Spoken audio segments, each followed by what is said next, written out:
হতাশা মাদক দিয়ে দূর হয় না। হতাশা দূর হবে, বলে দিব, তিনটা জিনিস, মাত্র তিনটা। কয়টা ভাই? এক, 5 ওয়াক্ত নামাজ। এক কি? নামাজে আপনি অজু করে সেজদা দেন, ইনশাল্লাহ আপনার মনে প্রশান্তি না আসলে আমাকে এসে বলেন যে আসে না।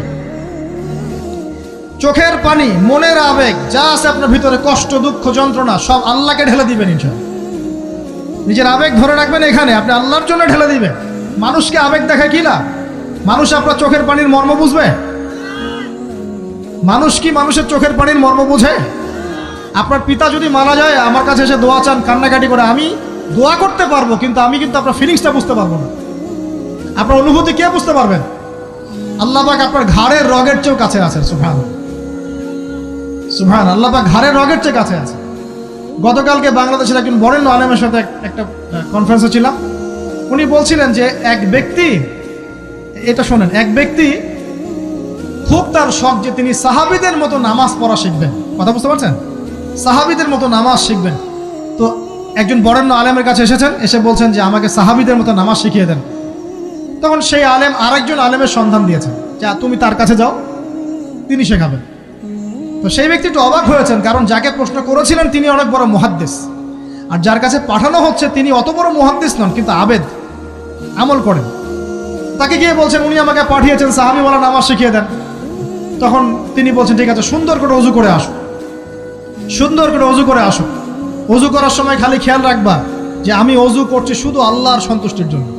কি খেয়াল রাখবেন? ওযু করছি শুধু আল্লাহকে রাজি খুশি করার জন্য ওযু করছে, আর কোনো উদ্দেশ্য নাই আমার। ওযু করতে যাচ্ছে, তিনি আবার বলছেন দাঁড়াও, শুধু আল্লাহকে রাজি খুশি করার জন্য ওযু করো। আবার শুরু করছেন, আবার বলছেন শোনো, শুধু আল্লাহকে রাজি খুশি করার জন্য ওযু করো। এভাবে বলতেই আছেন। নামাজে দাঁড়িয়েছেন, দাঁড়ানোর আগে বলছেন শোনো, শুধু আল্লাহকে রাজি খুশি করার জন্য নামাজ পড়ো। বলতেই আছেন। এক পর্যায়ে সে ব্যক্তি নামাজ শুরু করলো। নামাজে মনোযোগ এদিক ওদিকে যায়, আর তার মাথায় এটা আসে, এই শুধু আল্লাহকে রাজি খুশি করার জন্য আমাকে নামাজ পড়তে হবে, শুধু আল্লাহকে রাজি খুশি করার জন্য নামাজ পড়তে হবে। এই চিন্তা তার মনের মধ্যে ঘুরপাক খাচ্ছে। এভাবে নামাজটা সে শেষ করে চিন্তা করছে যে নামাজ তো পুরোপুরি মনোযোগ দিতে পারলাম না। বারবার মাথার মধ্যে এরকম চিন্তা আসছে, আল্লাহ আমাকে তো মাফ করে দাও, নামাজটা আমার মনে হলো না ঠিক মতো। তখন সে ফিরে এসে তার সে ওস্তাদকে বলছেন আমার তো নামাজ এরকম করে পড়লাম, কিন্তু শেষমেশ মনে হলো যে নামাজটা হয়তো কবুল হয় নাই, আল্লাহর কাছে খুব মাফ চাইলাম, আল্লাহ আমাকে মাফ করে দাও, নামাজটা মনে হলো না। তখন সেই যে প্রথম ব্যক্তি যিনি পাঠিয়েছেন তিনি বলছেন এটাই হলো সাহাবীওয়ালা নামাজ। তারা আল্লাহকে রাজি খুশি করার জন্য নামাজ পড়তেন, নামাজ শেষ করে আল্লাহর কাছে ইস্তেগফার করতেন, আল্লাহ কিছুই হলো না। আমার কথা কি বুঝতে পারছেন?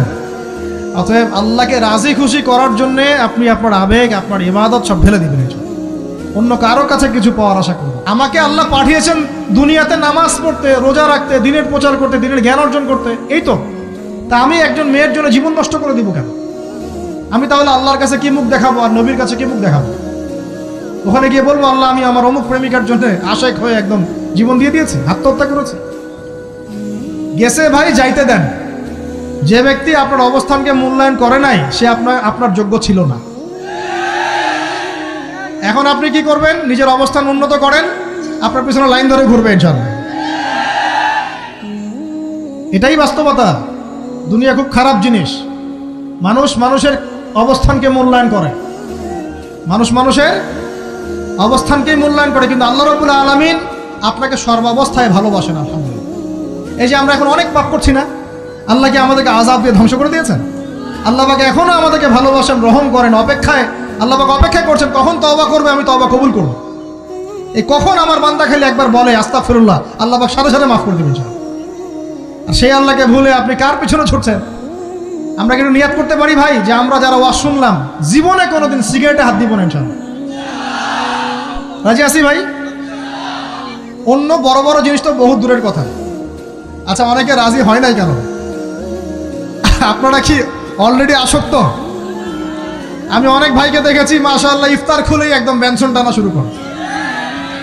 হ্যাঁ, এটা যে হারাম আপনাদের কেউ ওয়াজ করে শোনায় নাই? এটাকে কি মনে করেন আপনারা, হারাম না হালাল? কেউ বলেছে মাকরু, নাকি মাকরু ফতোয়া দিয়েছে? মাকরুহ শব্দের অর্থ জানেন আপনি? মাকরুহ শব্দের অর্থ কি শোনেন। সূরা বনী ইসরাঈল খুলবেন। কোন সূরা? সূরা বনী ইসরাঈল আল্লাহ পাক বলছেন, আমি বনু ইসরাঈলকে এই কাজগুলো করতে নিষেধ করেছেন। কোন কোন কাজ? জেনা করো না, জেনার ধার কাছে যেও না, এতিমের মাল আত্মসাৎ করো না, শিরিক করো না ইত্যাদি। যারা আলেম আছেন তারা আমার কথা বুঝবেন। এই কাজগুলোর পরে আল্লাহ পাক বলছেন যে এই প্রত্যেকটা কাজ আল্লাহর কাছে মাকরুহ, অপছন্দের। কিসের? অপছন্দ। আর এটাকে আপনি সহজ মনে করছেন? নিয়াত করি আল্লাহ পাকের সন্তুষ্টির জন্য আমরা কোনোদিনও মাদকের সাথে সম্পৃক্ত হব না ইনশাআল্লাহ। আর বিশ্বাস করেন, শুধুমাত্র মাদকদ্রব্য নিয়ন্ত্রণ অধিদপ্তর এই আইন কানুন এগুলো দিয়ে, জরিমানা দিয়ে মানুষকে মাদক ছাড়ানো যাচ্ছে না, যাবে না। কেন যাবে না এটা আপনারা খুব ভালো করেই জানেন, আমি বলতে চাচ্ছি না। অনেক সময় মাদক বিরোধী কনসার্ট করে মানুষ, মাদক বিরোধী কনসার্টে ওঠার আগে এক বোতল ডাইল খেয়ে আসে আগে। এগুলো কি বাস্তব কথা বলছি না অবাস্তব কথা বলছি? আমাদের যুবক ভাইরা কোশ্চিন কালেও মাদকের ধার কাছে যাবেন না ইনশাআল্লাহ। একটা হাদিস খালি মনে রাখেন, এই হাদিসটা মনে রাখেন। নবী সাল্লাল্লাহু আলাইহি ওয়াসাল্লাম বলেছেন, কেউ যদি মাদকদ্রব্য সেবন করে তার 40 দিনের নামাজ কবুল হবে না। সিগারেট একটা খেয়েছি, 40 দিন নামাজ নাই। এরপর যদি সে তওবা করে আল্লাহ মাফ করে দিবেন। আবার যদি মাদক খায় আবার 40 দিন কবুল হবে না। যদি আবার তওবা করে আল্লাহ মাফ করে দিবে। আবারও যদি খায় আবারও 40 দিন কবুল হবে না। আবারও তওবা করলে আল্লাহ আবার মাফ করে দিবে। চতুর্থবার সে যদি মাদক খায়, আল্লাহ রসুল সাল্লাল্লাহু আলাইহি ওয়াসাল্লাম বলছেন, আল্লাহ পাক কিয়ামতের মাঠে তাকে তিনাতুল খাবাল পান করাবেন। কি পান করাবেন? তিনাতুল খাবাল। সাহাবীরা বললেন, ইয়া রাসূলুল্লাহ, এটা কি? তিনাতুল খাবাল কি? নবী সাল্লাল্লাহু আলাইহি ওয়াসাল্লাম বলছেন, এটা হচ্ছে জাহান্নামীদেরকে আযাব দেওয়ার পর তাদের রক্ত মাংসের যে পুঁজ বের হবে, এই যে ড্রিঙ্কস, জাহান্নামের হার্ড ড্রিঙ্কস, এই ড্রিঙ্কসের নাম হলো তিনাতুল খাবাল।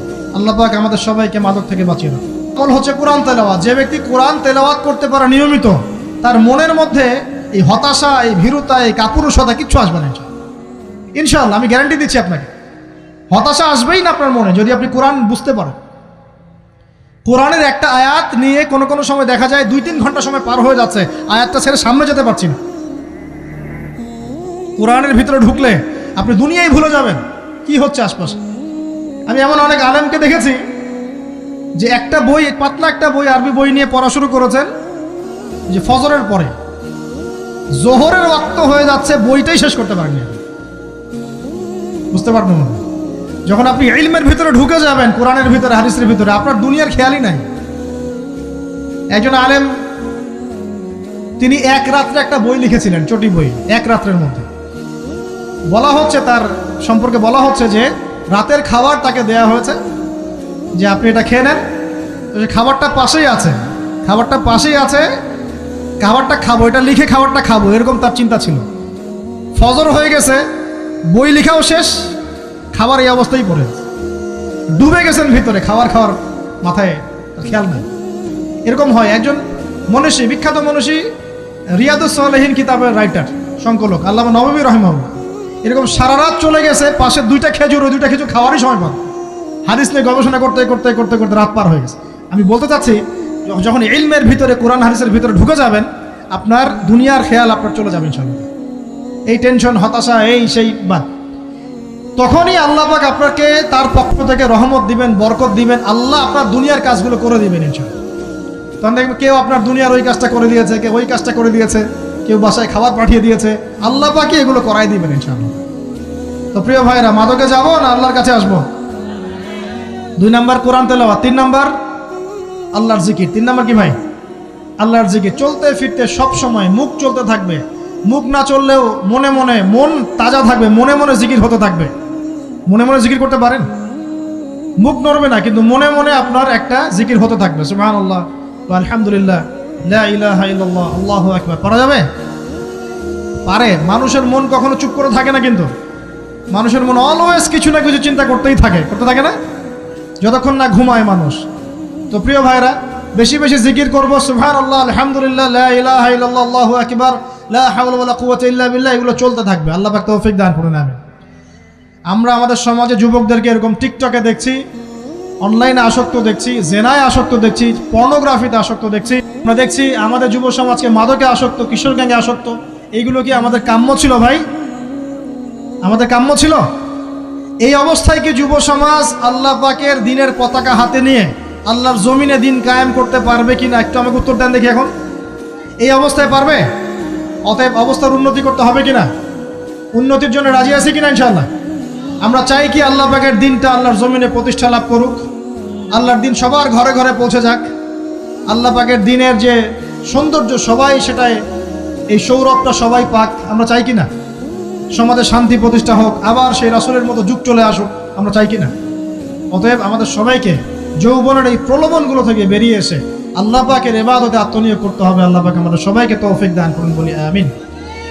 আমাদের সবাইকে আল্লাহ রাব্বুল আলামিন কুরআন এবং হাদিসের গভীর জ্ঞান অর্জন করার তৌফিক দান করুন, বেশি থেকে বেশি ইবাদত করার তৌফিক দান করুন। আল্লাহ পাক সবাইকে হারাম সমস্ত রিজিক থেকে বাঁচিয়ে রাখুন, জেনা, ব্যভিচার এবং নারীর ফিতনা, মাদক থেকে আল্লাহ বাঁচিয়ে রাখুন। আল্লাহ পাক আমাদের সবাইকে হালাল রিজিক, হালাল সম্পর্ক যথেষ্ট করে দিন। আল্লাহ পাক আমাদের সবাইকে যেন দিনের দাওয়াতের মেহনত করার তৌফিক দান করেন এবং আলেম ওলামার সাথে পরামর্শ করে দিন শেখার এবং বোঝার তৌফিক দান করেন। যুবতী দিনী বোনদের জন্য, এখানে বোনরা আছেন না? আছেন কি না? দিনী বোনরা আছেন? একটা নসিহত দিনী বোনদের জন্য আমি একটা নসিহত করতে চাচ্ছি, একটা নসিহত। আমার এই একটা নসিহত একটু মন দিয়ে শুনুন প্রিয় দিনী বোন। রাসূলুল্লাহ সাল্লাল্লাহু আলাইহি ওয়াসাল্লাম আমাদের দিনী বোনদের জন্য জান্নাতে যাওয়ার একটা ফর্মুলা বলে দিয়েছেন। আমি কি বলবো সেটা? আচ্ছা, রাসূলুল্লাহ সাল্লাল্লাহু আলাইহি ওয়াসাল্লাম বলেছেন আমাদের দিনী বোনেরা, আমাদের মায়েরা, এই নারী জাতি মাত্র 4টা কাজ করলে জান্নাতের যে কোনো দরজা দিয়ে ইচ্ছা প্রবেশ করতে পারবে ইনশাআল্লাহ। খুশি হন নাই? কয়টা কাজ? মাত্র 4টা। এক, যদি আমাদের দিনী বোনেরা 5 ওয়াক্ত নামাজটা ওয়াক্ত মতো পড়ে, আল্লাহ পাক তৌফিক দান করুন, বলি আমিন। 2 নাম্বার, যদি তারা রমাদান মাসের রোজাটাকে ঠিক মতো আদায় করতে পারে। 1 নাম্বার 5 ওয়াক্ত নামাজ ঠিকঠাক আদায় করা, 2 নাম্বার রমজান মাসে সাওম রাখা, 3 নাম্বার তাদের লজ্জাস্থানের হেফাজত করা, মানে শরঈ পর্দা মেনটেন করা, শরঈ পর্দা মেনটেন করা। এবং আমি বলে দেই, চেহারাটা আপনাদের পর্দার অন্তর্ভুক্ত। এটা নিয়ে অনেক বাকবিতণ্ডা হয় না সমাজে, চেহারা দেখানো যাবে কি যাবে না ইত্যাদি।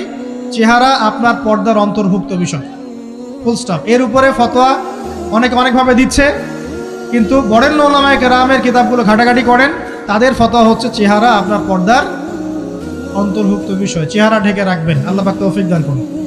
চোখ থাকবে খোলা, ঠিক আছে। 4 নাম্বার, স্বামীর আনুগত্য করতে হবে। স্বামীর আনুগত্য, এই যে আনুগত্য শব্দ শুনলেই মানুষের একটা মানে নেগেটিভ ধারণা তৈরি হতে পারে। স্বামীর আনুগত্য মানে কি আমি তার দাসত্ব করব? আনুগত্য মানে, প্রিয় দিনী বোন, আনুগত্য মানে দাসত্ব নয়।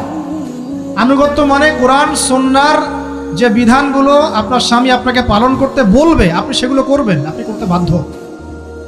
কিন্তু স্বামী যদি কোরআন সুন্নাহর বাইরে কিছু করতে বলে, সেটা মানতে আপনি বাধ্য নন। স্বামী যদি আপনাকে বলে যে সুদ খাও, এই যে সুদী এনজিওতে আসো, নাম লেখাও। স্বামী যদি আপনাকে বলে যে আসো বেপরদায় বাইরে যাই, সাজুগুজু করে বের হও, চলো ঘুরে আসে বেপরদায়। স্বামী যদি বলে দেবরকে একটু খাবারটা দিয়ে আসো, আমার অফিসের কলিগ আসছে, খাবার পরিবেশন করো, আসো ডাইনিংয়ে আসো, এই যে হারাম কাজ, বেপরদার আদেশ করছে, সুদের আদেশ করছে, আপনি সেগুলো পালন করবেন না। কিন্তু হালাল বৈধ যে কোনো বিষয় আপনি স্বামীর আনুগত্য করবেন, এটা আপনার উপর ফরজ। এই 4টা কাজ যদি আপনি করতে পারেন, জান্নাতের যে কোনো দরজা দিয়ে ইচ্ছা আপনি প্রবেশ করতে পারবেন ইনশাআল্লাহ। আল্লাহ পাক আমাদের দিনী বোনদেরকে এই 4টা কাজ করার তৌফিক দান করুন। আমাদের সবাইকে আল্লাহ পাক জান্নাতের জন্য কবুল করুন, বলি আমিন।